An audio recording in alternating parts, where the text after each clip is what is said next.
Bonjour à tous, c'est Annick de GetAtHome.com.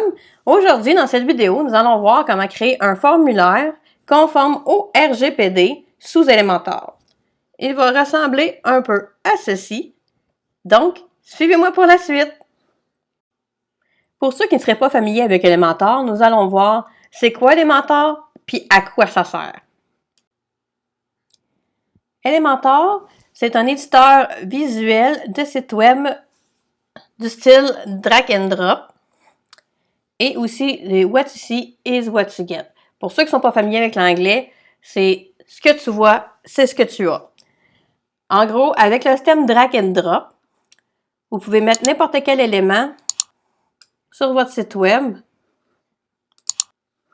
pour le personnaliser à votre goût. Maintenant, nous allons voir comment faire le fameux formulaire.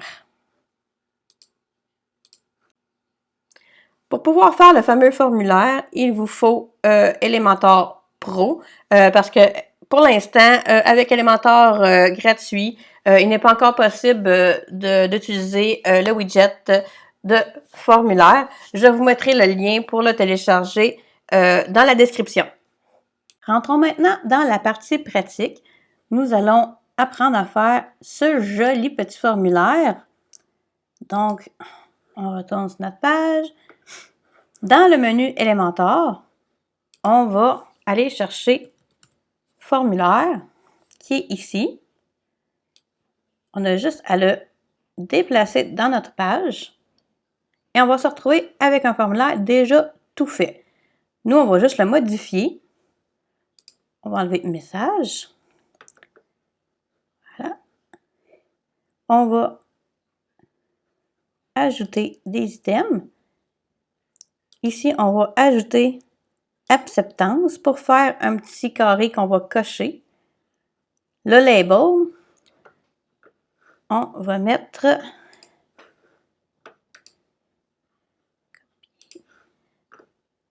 je vais coller mon texte ici, qui est très important de mettre toujours notre lien vers nos politiques de confidentialité pour le RGPD. Donc ici, j'avais déjà tout mon texte déjà préparé, je l'ai juste copié. On va rajouter un nouvel item. La même chose.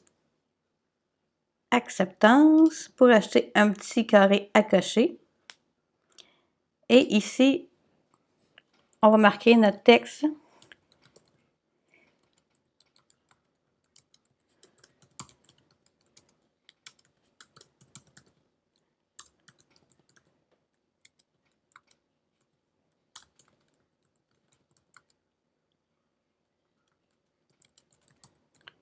Voilà, que l'utilisateur, il faut qu'il accepte, après avoir lu les politiques de confidentialité, et il faut qu'il accepte aussi de s'inscrire à l'infolettre.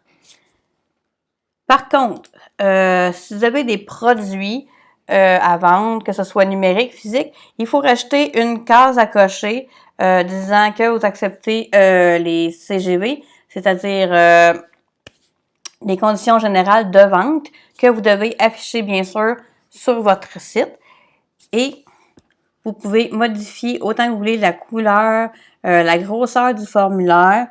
Bref, c'est presque magique Elementor. Donc, c'est tout simple que ça. Ensuite, on va ici aller sur le bouton. On peut changer l'alignement. Le mettre plus gros, plus large, plus petit, dans le milieu, comme vous voulez. Vous pouvez changer le texte. Ici, on va marquer « Envoyer ». Ensuite, on va aller dans « Action » après soumission. Ici, il y a « Collecte soumission ». Je laisse toujours parce que c'est là qu'on va récolter les données des utilisateurs. Donc, un coup que l'utilisateur va remplir le formulaire, vous pouvez aller ici dans Elementor Soumission et vous allez avoir toutes les informations des utilisateurs qui se sont inscrits. Pardon. Ensuite de ça, moi, je mets toujours un email.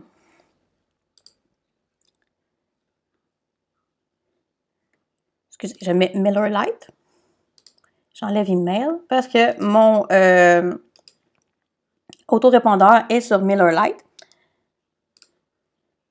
Ensuite, ici, on n'a rien à mettre. Comme il dit dans la collection mission, il vous dit exactement où les données se retrouvent dans votre WordPress.